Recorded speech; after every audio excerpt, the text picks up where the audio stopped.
सारिया ने गधे की तरह खींचे चला जाएगा, है पेट पलनिया भी चल पड़ेगा, है नंगे पैरा भी वहां पहुंच जाएगा, छाले भी पड़ जाएंगे, और कह दे इसने और खड़ा होकर तप कर ले पैर सूझ जाएंगे।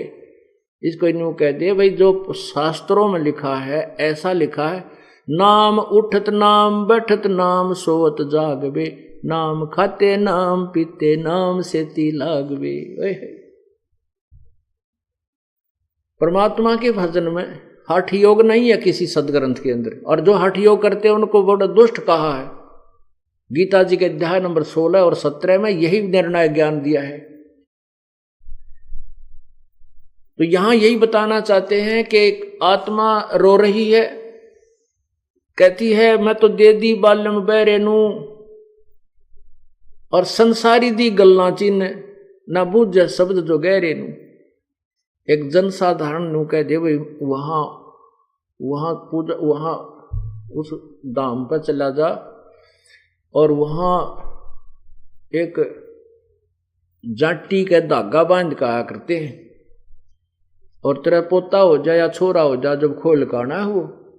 अब 1000 आदमी जाएंगे उसमें 10 के तो स्वाभाविक छोरा या लड़का हो जाएगा, कोई काम सरेगा। तो 20 बताता फिरेगा वो, मैं वहां गया था धागा बांध का आया था, अरे उसने खोलने जाऊंगा, मेरा छोरा हो गया लड़का हो गया। तो परमात्मा कहते हैं उनकी गल ने तो उनकी बातों को तो तुरंत पकड़ लेगा, और हम जो ये गूढ़ ज्ञान बता रहे हैं, गहरा शब्द बता रहे हैं, इसको नहीं सुनता। मुर्दों से ती प्रीत लगावे ना, जाने सतगुरु मेरे नु। मुर्दों से ती, जैसे गांव की कहीं देख लो, शहर में आसपास कोई बाबा मर गया, उसकी मेड़ी बना करके और उसने नाम मान 5 पीढ़ी तो पूजने लग रहे, उस मरे हुए उस बनाए हुए स्थान को पूजते आ रहे। अब पुण्यात्मा मान लीजिए आपका जो पहले जो बाबा वहां रहा करता कोई संत, और वो अच्छा था, सिद्धि युक्त था, वो काम भी सरते थे उस टाइम, तो अब तो वो है ही नहीं। जैसे कोई वैद्य हो, पहले कोई वैद्य था और वो नब्ज देखता था, रोग की दवाई दे देता था, लोग स्वस्थ हो जाते थे, रोगी स्वस्थ हो जाते थे, बिल्कुल ठीक है। अब वो वैद्य की मृत्यु होगी, उसकी यादगार बना दी, अब वहां जाते हैं, मत्था टेकते हैं, उसकी आरती करते हैं, परिक्रमा करते हैं, और कहें कि ये वैद्य अब हमारे रोग खत्म कर देगा, नहीं। वैसा ही वैद्य ढूंढना होगा जिस वैद्य की इतनी महिमा होगी कि उसको आज तक याद किया जा रहा है, वैसा ही वैद्य जहां जीवित मिले। वर्तमान में जहां वह बैठा है, नब्ज देखेगा, आपको औषधि देगा और खाने पीने का परहेज आदि आपको बताएगा, उस वैद्य से आपका रोग नष्ट होगा। उस पूर्व मरे हुए, उस मृत्यु प्राप्त वैद्य की उस यादगार पर जाने से, मत्था टेकने से, वहां परिक्रमा करने से आप स्वस्थ नहीं हो सकते। ठीक इसी प्रकार कहते मुर्दों से ती प्रीत लगावे, न जाने सतगुरु मेरे नु। उन मरे हुओं से तो प्यार कर रहा है, और जिंदा जो संत सतगुरु आवाज लगाता है उसको नहीं सुनता, उसकी बात पर विश्वास नहीं करता।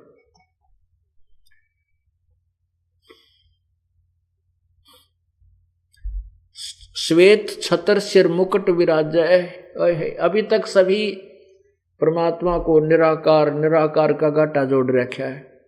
आप किसी पवित्र हिंदू धर्म के अनुयायी ने, या उस महापुरुष ने, या किसी संत ने, या मंडलेश्वर ने, ऋषि ने पूछ ले, महर्षि आखिर में यही कहेंगे परमात्मा निराकार है।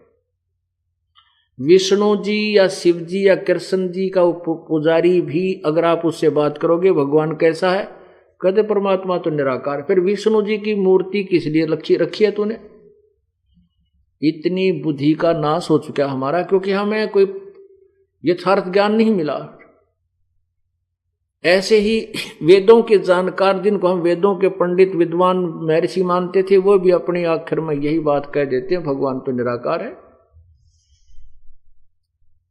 अब पवित्र सिख धर्म में आप देखिए, उनसे पूछिए कि परमात्मा कैसा है। परमात्मा कहते हैं, नानक साहब ने कहा, तू ही एक निरंकार, तू निरंकार है। श्री नानक साहब जी की दोनों प्रकार की वाणी गुरु ग्रंथ साहिब के अंदर विद्यमान है। जैसे वो पहले हिंदू धर्म में जन्मे थे और श्री ब्रजलाल पांडे से, ब्राह्मण से वो गीता का ज्ञान पढ़ा करते थे, अक्षर ज्ञान भी उन्होंने प्राप्त था, कुछ संस्कृत भी जानते थे और हिंदी भी पढ़े थे, फारसी भी पढ़े थे। जब तक वो हिंदू धर्म के ज्ञान पर आधारित थे तब तक तो प्रभु को निराकार कहते थे। फिर परमात्मा स्वयं आए थे, उनको बेई नदी पर मिले थे, उनको सतलोक लेकर गए थे, उसके उपरांत उन्होंने परमात्मा को निराकार नहीं कहा। उसके बाद तो कहा कि फाई सूरत मुल्क की वेश, ए ठगवाड़ा ठगी देश, खरा सियाणा बोता बार, ये धानक रूप रहा करतार। श्री गुरु ग्रंथ साहिब और श्री राग श्री और पृष्ठ नंबर 24 पे ये पूरा शब्द लिखा है। और पन्ना नंबर 721 पर गुरु ग्रंथ साहिब में लिखा है कि हक्का करीम करीम तू, हक्का कबीर करीम तू, ओहो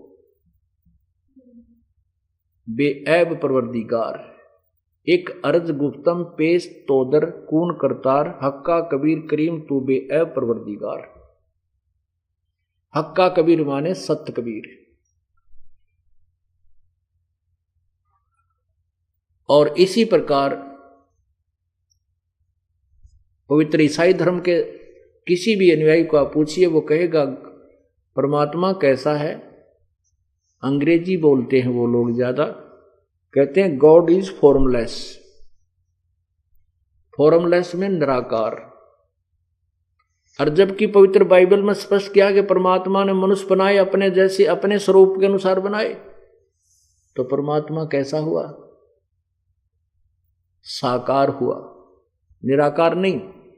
देखिएगा पवित्र बाइबल, ये देखिएगा पवित्र बाइबल संपूर्ण जीवन अध्ययन बाइबल। अब इसमें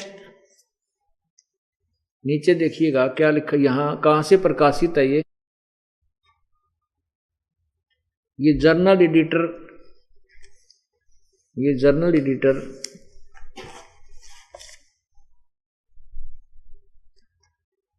डॉनलैंड सी स्टैम्प्स MADDV। आगे देखिएगा कहां से प्रकाशित है, life public publishers international, Springfield Michigan USA, printed in India. अब इसके प्रश्न नंबर 4 पर देखें, ये उत्पत्ति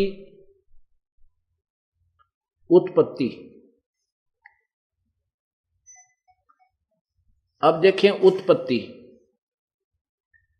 यहां परमात्मा ने आदि में परमेश्वर ने आकाश और पृथ्वी की सृष्टि की। पृथ्वी बेडौल सुनसान पड़ी थी और गहरे जल के ऊपर तैर रही थी, अंधियारा था तथा परमेश्वर का आत्मा जल के ऊपर मंडराता था। अब हम जो सिद्ध करना चाहते हैं, नीचे आइएगा, ये प्रथम परमेश्वर ने उजियाले को दिन और अंधियारे को रात कहा, सांझ हुई फिर भोर हुआ, ये इस प्रकार पहला दिन, नीचे देखो, ये सांझ हुई भोर हुआ, फिर दूसरा दिन, आगे देखो, फिर तीसरा दिन, नीचे देखो, सांझ हुई फिर चौथा दिन, यहां हो, फिर सांझ हुई भोर हुआ, इस प्रकार पांचवा दिन, यहां देखो, अब छठवां दिन जो है। फिर परमेश्वर ने कहा कि हम मनुष्य को अपने स्वरूप के अनुसार अपनी समानता में बनाए, और वे समुद्र की मछलियों, आकाश के पक्षियों, घरेलू पशुओं और सारी पृथ्वी पर और सब रेंगने वाले जंतुओं पर जो पृथ्वी पर रेंगते हैं अधिकार रखें। यानी उनमें स्याना हो, कंट्रोलर हो, लेकिन खाने के लिए नहीं कहा। आगे देखना। तब परमेश्वर ने मनुष्य को अपने स्वरूप के अनुसार उत्पन्न किया। अपने ही स्वरूप के अनुसार परमेश्वर ने उसको उत्पन्न किया, नर और नारी करके उसने मनुष्य की सृष्टि की। और परमेश्वर उनको आशीष दी और उनसे कहा कि फूलो और फलो और पृथ्वी भर पर में भर जाओ। आगे देखो, ये देखना। फिर परमेश्वर ने उनसे कहा कि सुनो, जितने बीज वाले छोटे छोटे पेड़ सारी पृथ्वी के ऊपर हैं वे और जितने वृक्षों में बीज वाले फल होते हैं वे सब मैंने तुमको दिए हैं, वे तुम्हारे भोजन के लिए। या किसी भी मनुष्य को पवित्र बाइबल में मांस खाने का आदेश नहीं है। आगे देखो। तथा इस प्रकार सांझ हुई, फिर भोर हुआ, इस प्रकार ये 6वां दिन। 6 दिन हो गए और 7वां दिन। यूं आकाश और पृथ्वी में उनकी सारी सेना का बनाना समाप्त हुआ, हो गया। और परमेश्वर ने अपना काम जिसे वह करता था 7वें दिन समाप्त किया, और उसने अपने इस किए हुए काम से 7वें दिन विश्राम किया। अब ये पवित्र बाइबल ने सिद्ध कर दिया कि परमात्मा साकार है और मनुष्य सदृश है, क्योंकि परमात्मा ने सभी मनुष्यों को अपने ही स्वरूप में रचने के लिए कहा और ऐसा ही रच दिया, और नर नारी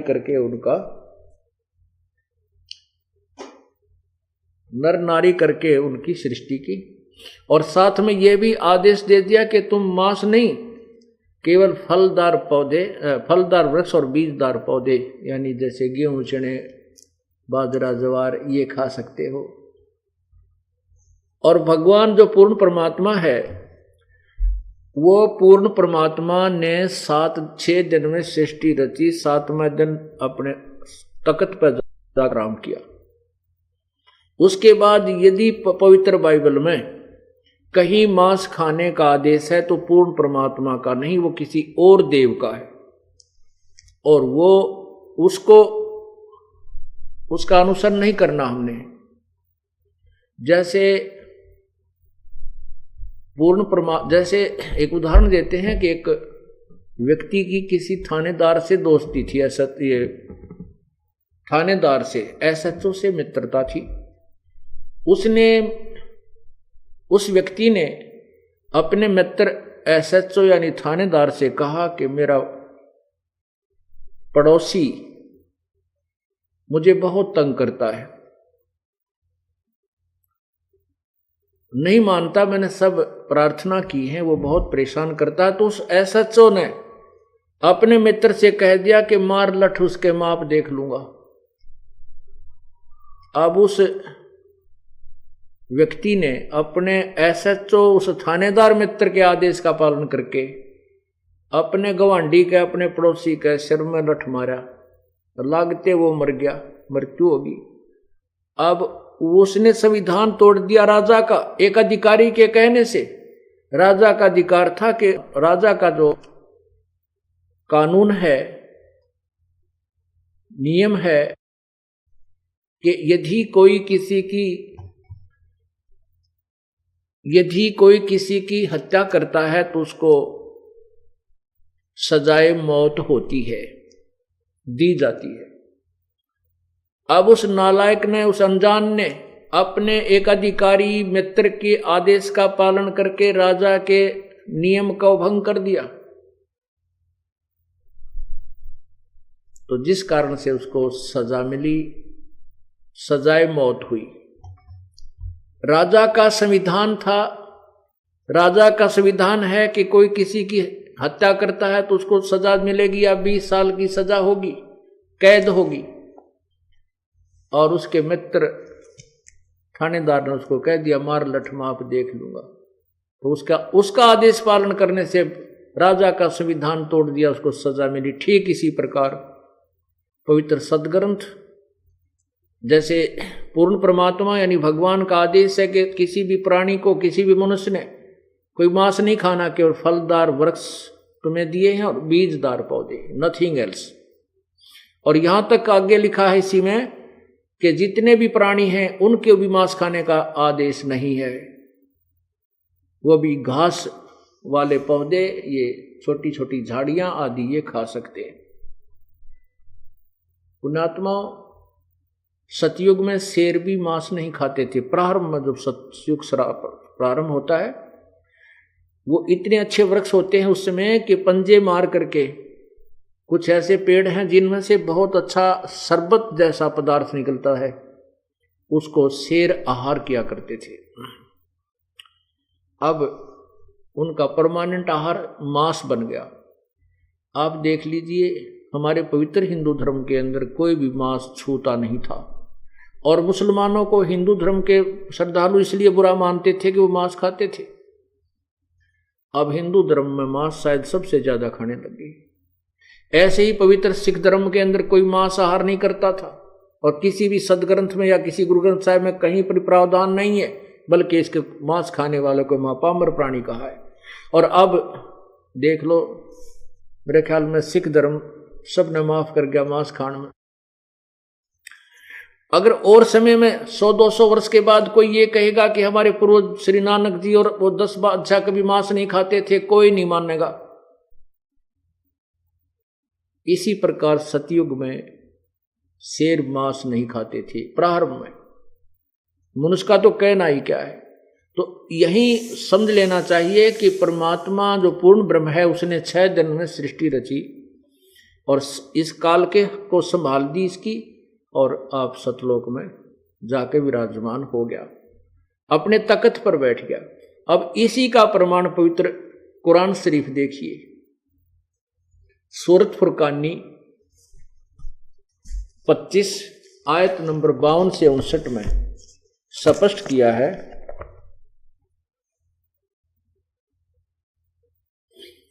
ये देखिएगा, कुरान शरीफ, पवित्र कुरान शरीफ,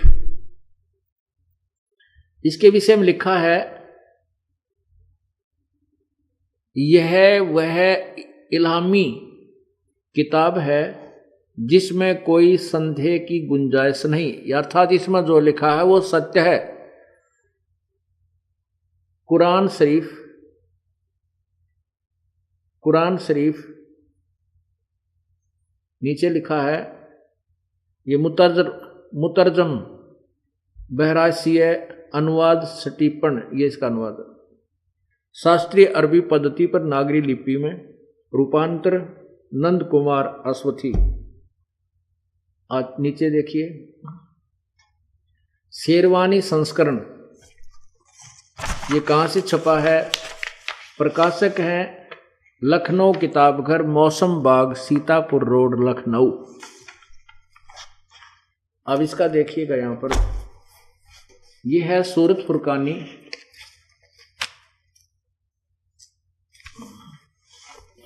सूरत फुरकानी 25, और प्रश्न नंबर देखना इधर,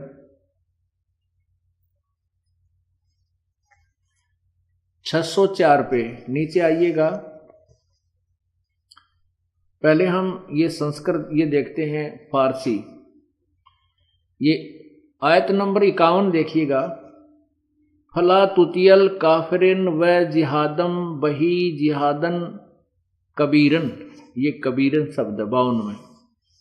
इसका अर्थ क्या किया है इन्होंने? नीचे देखिएगा, हिंदी किया है इन्होंने खुद ही, नीचे देखो, नीचे या इस 52 का हिंदी किया है, 51 का हिंदी किया है। तो ए पैगंबर, तू काफिरों का कहा न मानना, कहा न मानना,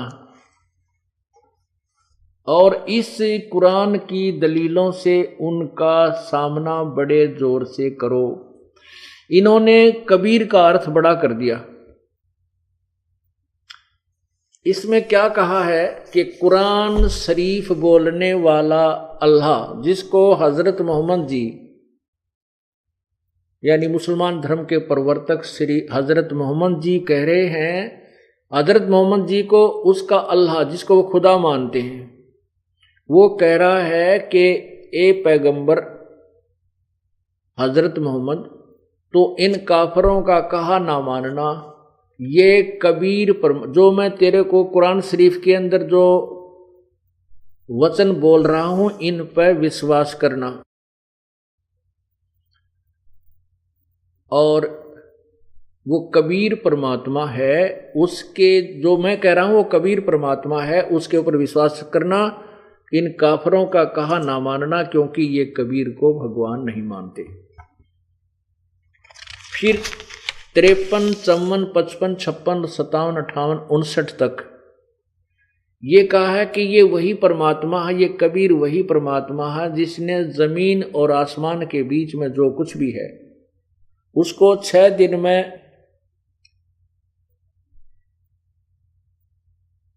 रचा और 7वें दिन विश्राम किया। अब देखिएगा, अब 53 नंबर देखो, आगे हम देखते हैं। अभी ये इधर देखें, यहां पर ये 57 में है, 58 में ये खबीरा शब्द लिखा है, इवादही खबीरा। इवादही माने पूजा के योग, इबादत, इबादत शब्द से इवादही बना है, इवादही खबीरा, इसको कबीर कहो चाहे खबीरा, इसका भी अर्थ इन्होंने बड़ा किया है। 58 आयत में, आयत नंबर 59 में लिखा है, अहरमानो असफल बिहिर खबीरन। अब इनका अनुवाद इन्होंने किया है, ये देखिएगा यहां पर ये अनुवाद किया है, ये देखो,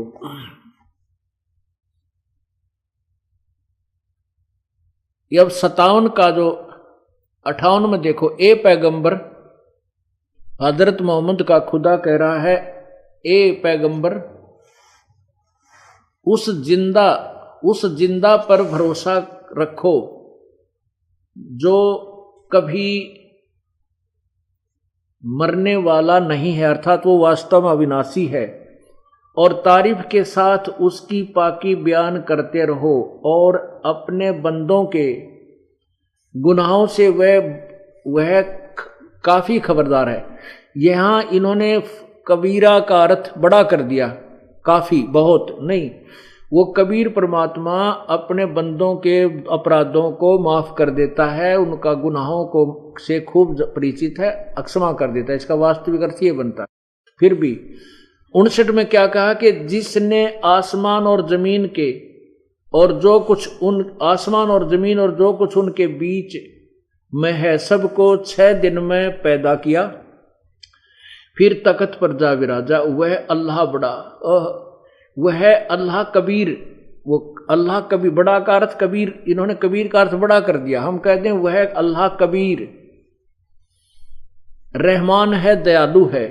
और तो उसकी खबर, उस कबीर नामक परमात्मा की खबर किसी बाखबर इल्म वाले से पूछ देखो।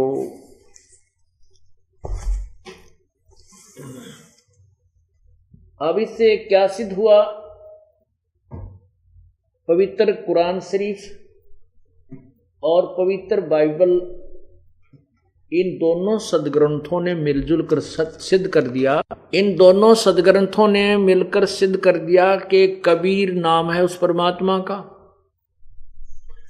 और उसी ने 6 दिन में सृष्टि की, 7वें दिन तख्त पर जा बैठा। तख्त पर जा बैठा तो साकार है, निराकार नहीं है। और पवित्र कुरान शरीफ को बोलने वाला अल्लाह कह रहा है कि उस कबीर नामक परमात्मा के विषय में, उस पूर्ण भगवान के विषय में मैं परिचित नहीं, उसकी खबर किसी बाखबर यानी तत्वदर्शी संत से पूछ देखो।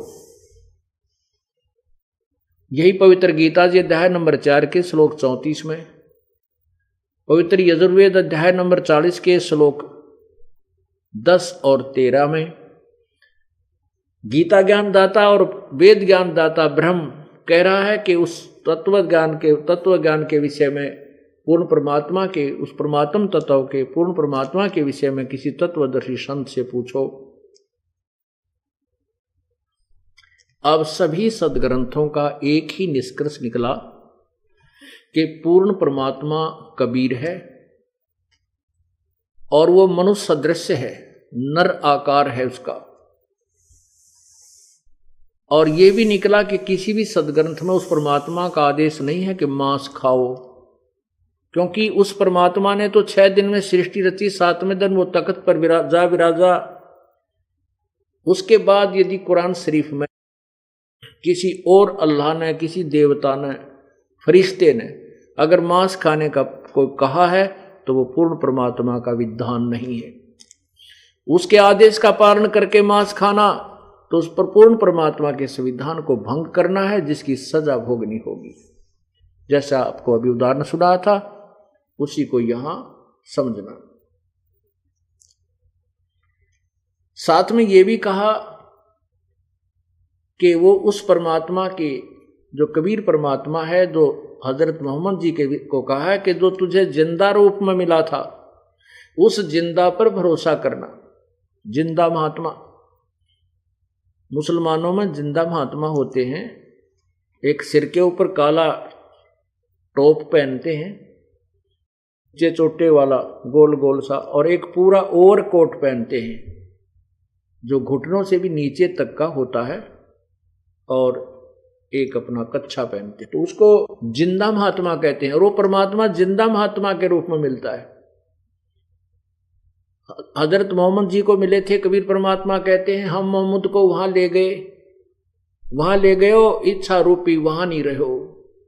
उल्ट मोहम्मद महल पठाया, शरीर में भेज दिया, और गुज बीरज एक कलमा लाया। रोजा बंग नमाज कही रे और देईरे, और बिस्मल की नहीं बात कही रे। कहते हजरत मोहम्मद ने भी मांस खाने के लिए या किसी गौ या बकरे को बिस्मल करने के लिए नहीं कहा, हाँ रोजा और नमाज करने की तो उन्होंने कहा। और साथ में ये बताते हैं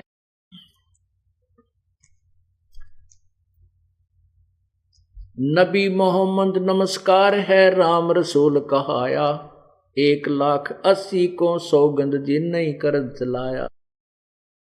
अरस कुरस पर अलय तकत है, खालक बिन नहीं खाली, वो पैगंबर पाक पुरुष थे साहिब के अब्दाली।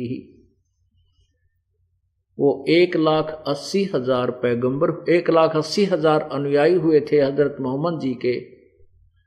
कहते उन 1,80,000 को सौगंध जिन नहीं कर चलाया, जिन्होंने कोई भी मांस नहीं खाया। अब इस धर्म को हो गए 1200-1300 वर्ष।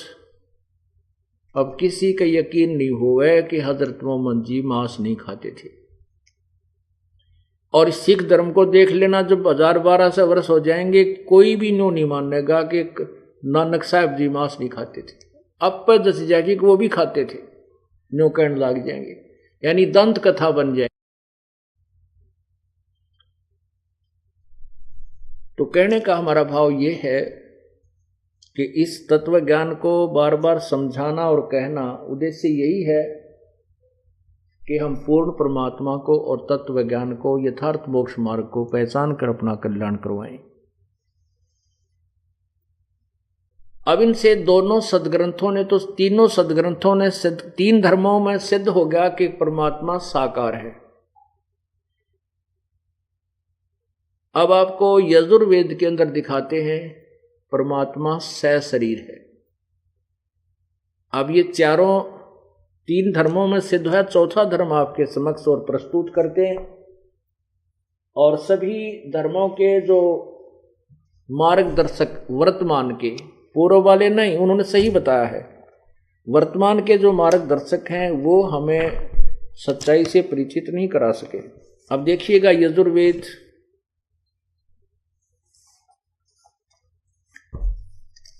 ये यजुर्वेद ये कहां से प्रकाशित है?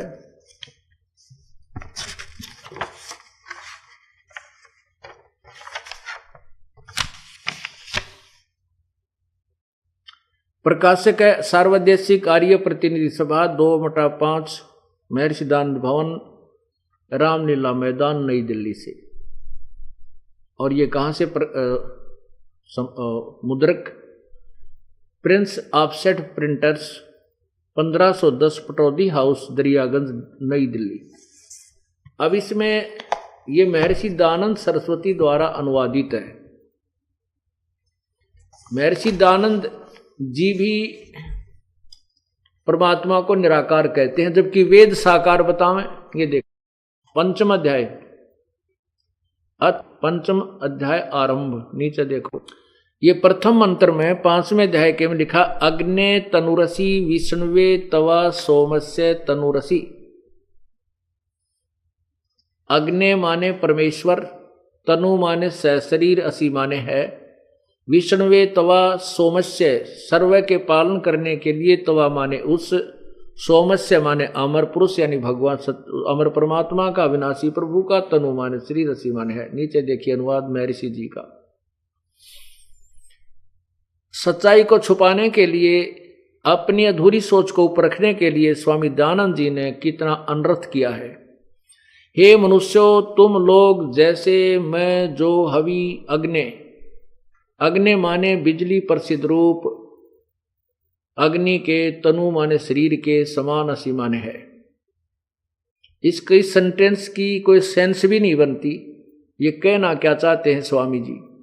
जबकि सीधा अर्थ है अग्नि माने परमेश्वर और तनु माने शरीर, असी माने है। आगे है तवा माने उस, इन्होंने लिखा है उसको विष्णुवे माने यज्ञ की सिद्धि के लिए स्वीकार करता हूं। जो सोमस्य माने जगत में उत्पन्न हुए पदार्थ समूह की, तनु माने विस्तार पूर्वक सामग्री, असी माने। देख के क्या अनर्थ कर डाला। अब ये देखिएगा, इसी 5वें अध्याय के 35वें श्लोक में स्वयं ही कहते हैं कि तनु माने ना, सोम माने परमेश्वर। ये देखो, ये 35वां श्लोक है।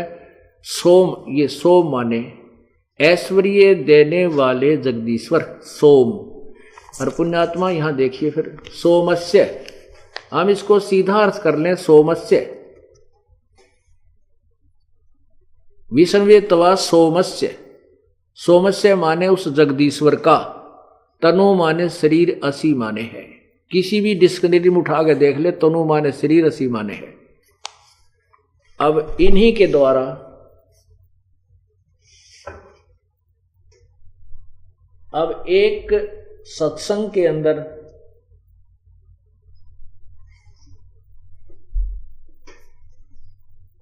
हर प्रकार के श्रोता आते हैं, प्रथम बार भी आए होंगे, और कुछ एक को स्पेशल प्रार्थना करके भी हमारे भक्त लाए होंगे।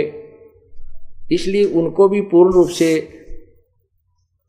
समझाने के लिए कि अग्नि माने परमेश्वर होता है।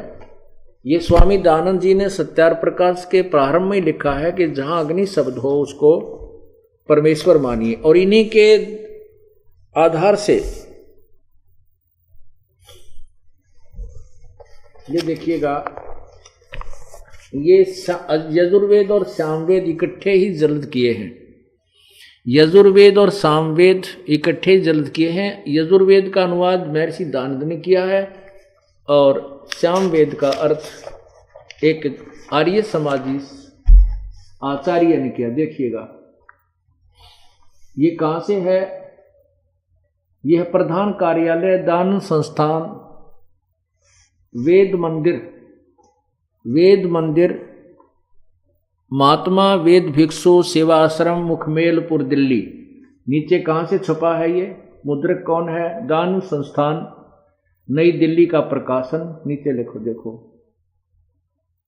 ये है, प्रकाशक है पंडिता राकेश रानी, अध्यक्ष दानंद संस्थान 2286 आर्य समाज मार्ग, करोल बाग, नई दिल्ली। इसमें अग्नि माने ये सामवेद में, ये देखिएगा ये सामवेद यहां से प्रारंभ होता है। इसमें प्रथम ही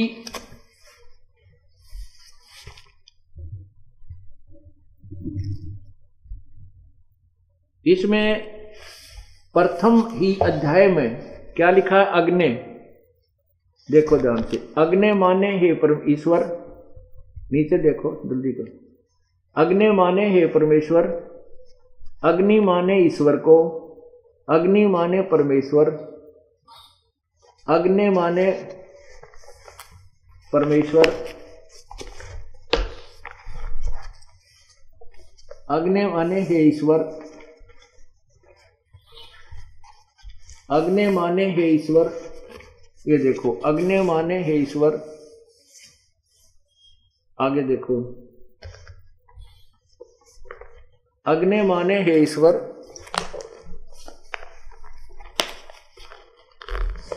अग्नि माने हे परमेश्वर।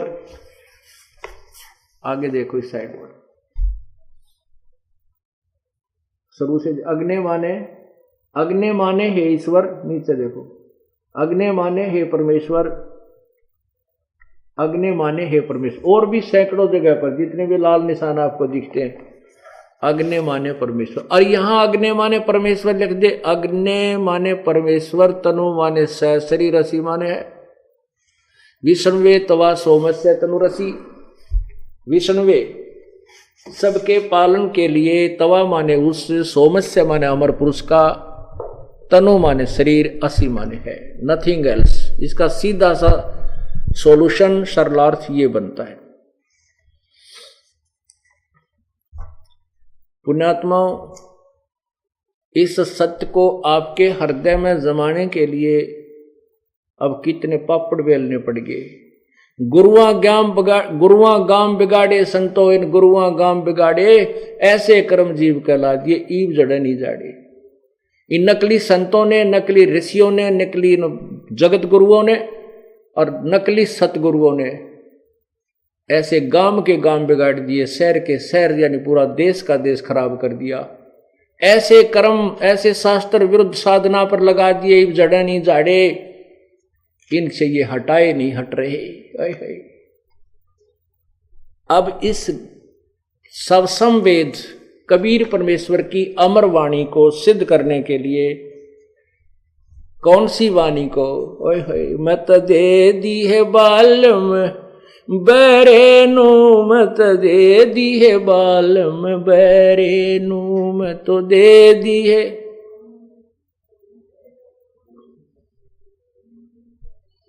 श्वेत छतर सिर मुकट विराज, देखत ना उस चेहरे नू। श्वेत छतर सिर मुकट विराज, देखत ना उस चेहरे नू।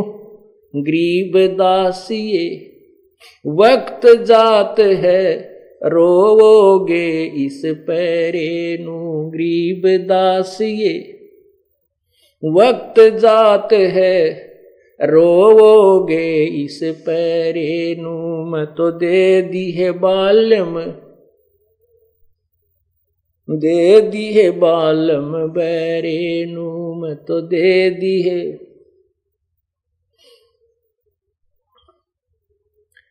क्या बताया कि श्वेत छत्र उस पूर्ण परमात्मा के सतलोक के अंदर जहां वो सिंहासन पर विराजमान है, वो पूर्ण ब्रह्म, उसके सिर के ऊपर श्वेत छत्र लगा हुआ है और सिर के ऊपर मुकुट है उस मालिक के। श्वेत छत्र सिर मुकुट विराज, देखत ना उस चेहरे नू। वो कहते उस साकार परमात्मा को नहीं देख रहे हो। और गरीब दास ये वक्त जात है, रोवोगे इस पैरे नू। कहते हैं ये समय हाथ से, मनुष्य जीवन का जो समय वक्त आपके हाथ से जा रहा है और ये गलत साधना में खो दिया तो रोया करोगे इस समय को याद करके।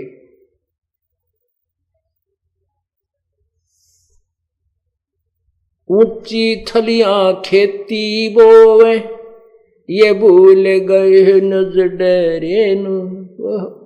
कहते हैं ऊंची थलियों पर पहले सिंचाई साधन ट्यूबवेल्स वगैरह नहीं थे और ये व्यवस्थित कैनाल भी नहीं थी। वर्षा पे आधारित होते थे खेती। तो परमात्मा क्या बताना चाहते हैं कि उस खेती जो तुम अपने उस डहर होता है एक उपजाऊ जमीन, झील वाली नीचे स्थान वाली को डहर, और ऊंचे स्थान पर जो उसको थली बोलते हैं। तो वर्षा होती है तो थलियों पर तुम उस ऊंची थलियों के ऊपर तुमने बीज रखा है। उस जो अपने डहर को, जो उपजाऊ जमीन है जहां पर वर्षा का पानी ऊंचे सतलों पर बरस के भी वहां आके रुकता है, जो अच्छी फसल देता है, उस डहर में तुम खेती नहीं कर रहे। उस उपजाऊ जमीन को छोड़कर जो धन देती है, ऊंची थलियों के ऊपर तुमने बीज लिया, जो कि वहां आपको कोई लाभ नहीं हो रहा। अर्थात पूर्ण परमात्मा की साधना ना करके आन उपासना, अन्य देवताओं की पूजा पर आप अपना जीवन व्यर्थ कर रहे हो। उसको समझाने के लिए कहते हैं ऊंची थलियां खेती कर दे, भूल गए निज डेरे नु, और श्वेत छत्र सिर मुकुट विराजे, देखत ना उस चेहरे नु। ये संसार समझदा नाई, कहंदा श्याम दोपहरे नु। ओए होए, ये संसार समझदा नाही, कहंदा श्याम दोपहरे नु। ओए होए। अब हम कहते झूठे सुख को सुख कहे, ये मान रहा मन मोदे। हम इस झूठे सुख को सुख मान रहे हैं। उसी के विषय बता रहे हैं कि ये संसार समझदा नाही, कहंदा श्याम दोपहरे नु। जैसे किसी व्यक्ति ने शराब पी रखी हो और जून के महीने में दिन के 12 बजे बाहर पड़ा सड़क पर, उसको कोई कहता है कि उठ ले भाई, बहुत गलत जगह पड़ा है तू, तेरे पसीने आए पड़े हैं। वो कहता मत छेड़ा मुझे, क्योंकि उस नशे में उसने पता ही नहीं। वो कहता नहीं मौज हो रही है यहाँ पर, मत छेड़ मुझे। अब वो नशे में पड़ा, उसको पता नहीं तेरे जो है ना यहाँ मरेगा तू गर्मी के अंदर। हम काल के लोक में एक दूसरे को देखकर अपने दुख को हल्का मानकर सुखी मान रहे हैं। एक व्यक्ति का एक का बेटा था, उसकी मृत्यु होगी। एक के 3 बेटे थे, उसमें से एक की मृत्यु होगी।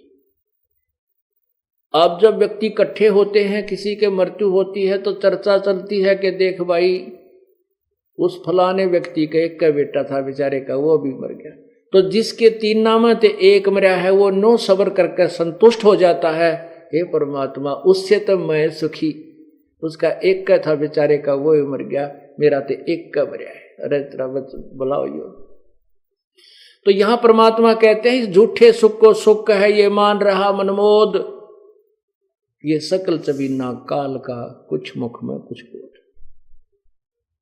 तो गरीबदास जी महाराज परमात्मा कहते हैं, कबीर परमेश्वर की महिमा बताते हुए गरीबदास जी कहते हैं, गरीबदास ये वक्त जाता रोग इस पैरे। ये मनुष्य शरीर एक बार हाथ से छूट गया, कहते हैं कुत्ते बन के ऊपर को मुंह करके रात्रि में रोया करोगे, या के बनी हमारे संग में। इसलिए उस पूर्ण परमात्मा की भक्ति कीजिए, उसी से हमें लाभ होगा। बोलो सतगुरुदेव सत साहिब। कर जोरूं विनती करूं, धरूं चरण पर शीस।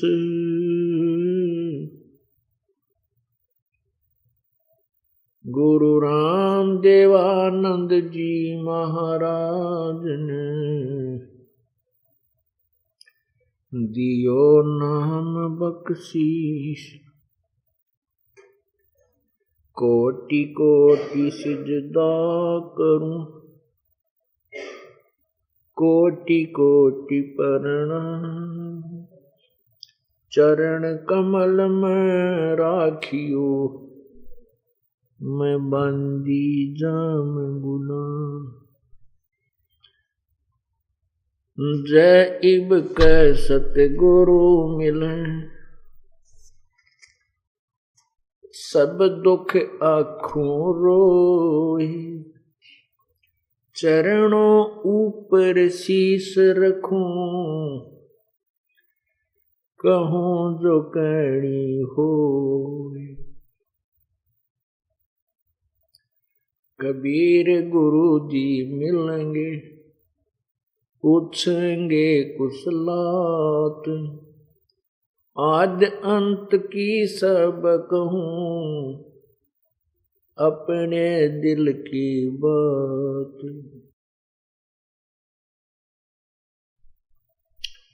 गुरु जी तुम ना भूलियो, चाहे लाख लोग मिल जाएं, हमसे तुमको बहुत हैं, तुमसे हमको न।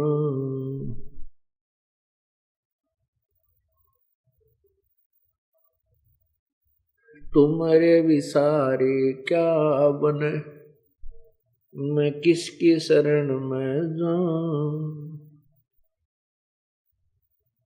शिव विरंच मुनि नारदा, तिनके हृदय न सुना। बंदी छोड़ दयाल जी, तुम तक हमारी दौड़े। जैसे कागज जहाज का, सूजत और न ठोरी। सतगुरु के दरबार में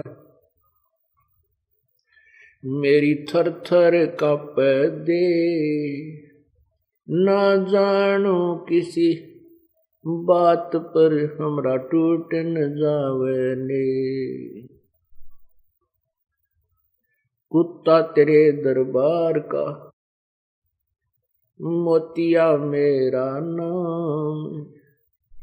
गले प्रेम की रस्सी, जा खींचो ता जाऊं। तो करो तो बावड़ू, दूर दूर करो तो जाऊं। जो राखो तो ही रहूं, जो देवो सो खाऊं। अब गुण किए तो बहुत किए, करत न मानी हार। बावे बंदा बख्श दियो, बावे गर्दन उतार। अब गुण मेरे बाप जी, बख्शो गरीब नवाज।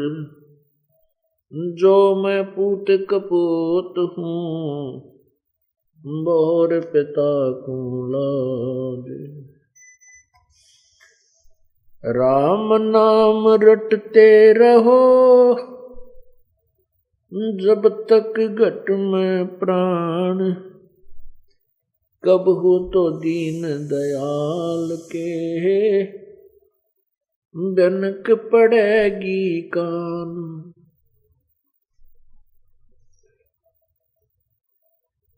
मानुष जन्म दुर्लभ है, ये मिले न बारंबार।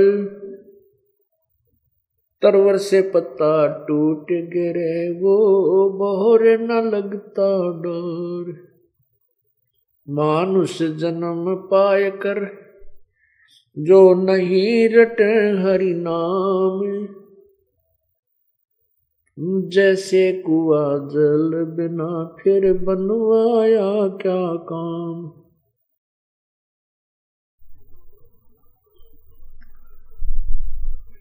राम रटत कोड़ी भलो, चू चू पड़े जो चाम। वो सुंदर शरीर किस काम का, जा मुख नाही नाम। राम रटत दारिद्र भलो, टूटी घर की छान। वो कंचन मैल किस काम के, जहाँ भक्ति नहीं भगवान।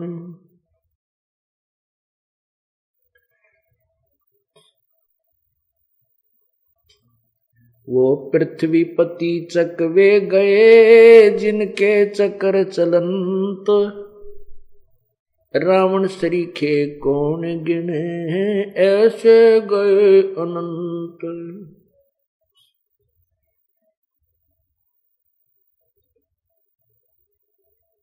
राम रटत कन्या भली, साकट भलो न पूत, बकरी के गल में गलथना जिसमें दूध ना मूत। परमपिता परमात्मा सारी सृष्टि के रचनार कुल मालिक कबीर परमेश्वर, हम काल जाल में फंसी हुई अज्ञान आत्माओं को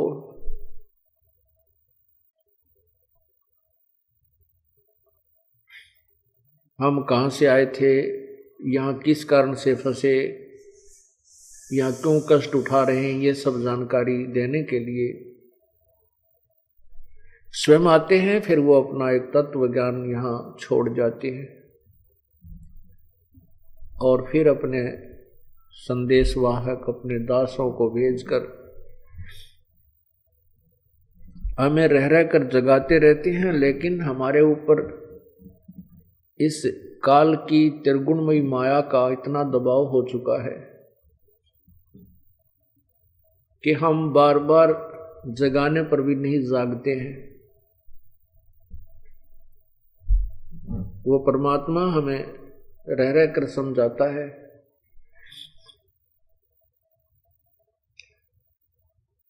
रह रह कर आते हैं और हमें अपना यथार्थ ज्ञान कराते हैं।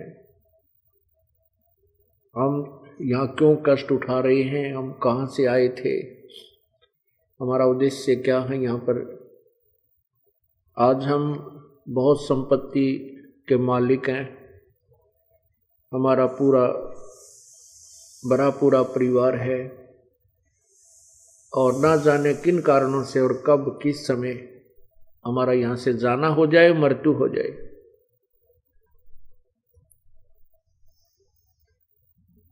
फिर हम क्या करते हैं, कहाँ जाते हैं, क्या वो परिवार अपना था, क्या वह संपत्ति अपनी थी,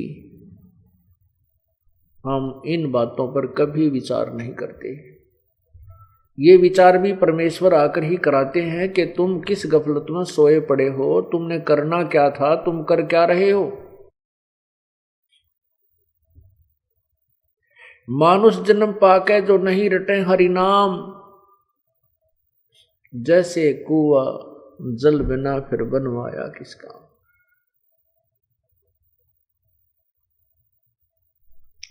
परमात्मा कहते हैं राम रटत कोढ़ी भलो। कोढ़ी जिसको कोढ़ लगा हो, कुष्ठ रोग युक्त व्यक्ति बहुत परेशान होता है और कहते हैं उसका चू चू पड़े जो चाम, उसका कट कट के चाम पड़ रहा है, गिर रहा है। यदि वो भी परमात्मा की भक्ति कर रहा है तो उस व्यक्ति से वो अच्छा है जो सुंदर शरीर युक्त है, स्वस्थ शरीर है और परमात्मा याद नहीं करता है।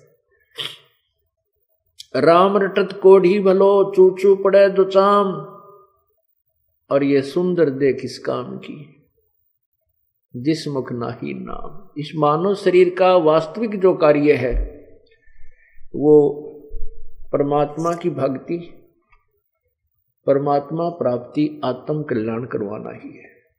बाकी जो कर्म हम करते हैं इस भगवान की भक्ति के अतिरिक्त, बाकी तो चींटी से लेकर हाथी तक यही काम करता है।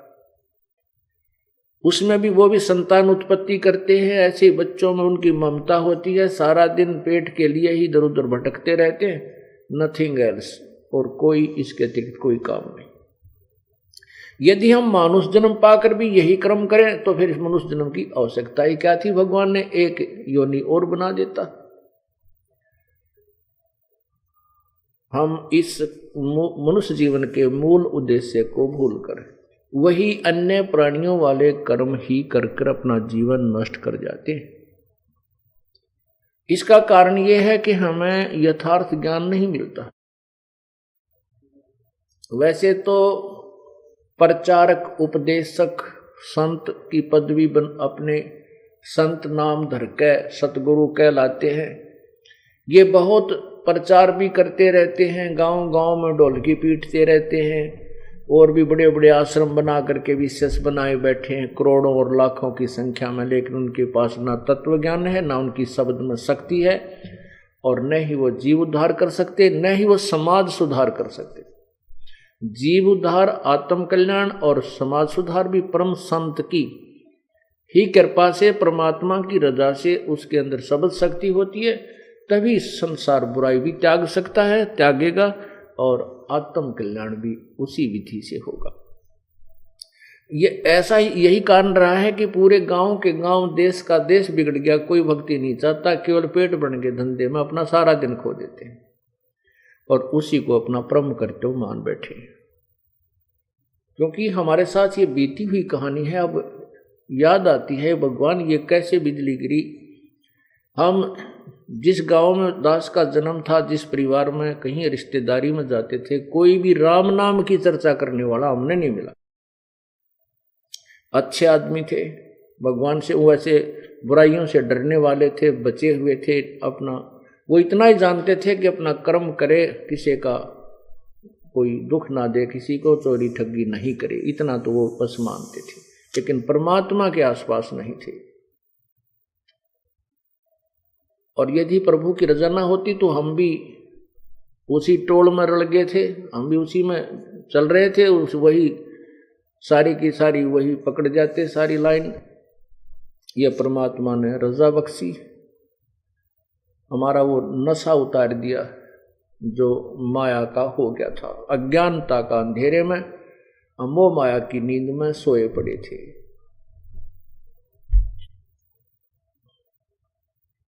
तो ये सब कार्य यही रहा कि कारण यही है कि जैसे गांव गांव में पहले बहुत अच्छे धार्मिक लोग हुआ करते थे और ये नकली संत कथा भी करा करते थे, श्रद्धालु गांव के गांव इकट्ठे होकर उनके वचन सुनते थे, लेकिन उनके वचनों से 1% भी असर किसी का नहीं हुआ करता।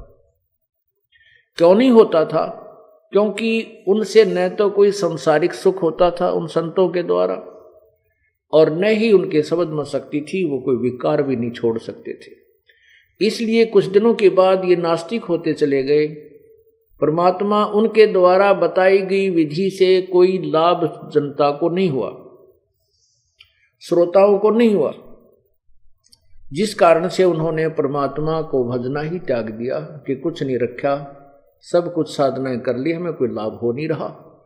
इसलिए ये नास्तिक बन गए, नास्तिक भगवान से दूर हो गए, बीड़ी शराब मांस तम्बाकू पीने लगे, चोरी ठगी करने लगे, और चोरी ठगी करके हम धनवान बनने की चेष्टा करने लगे। जबकि परमात्मा की साधना से, भगवान की भक्ति से, विधिवत साधना से हम धनी भी हो सकते हैं, हमारे कष्ट भी दूर हो सकते हैं। वो विधि, वो कनेक्शन, उस पावर का हमें नहीं मिला, जिस कारण से हम भगवान को भूलने लग गए।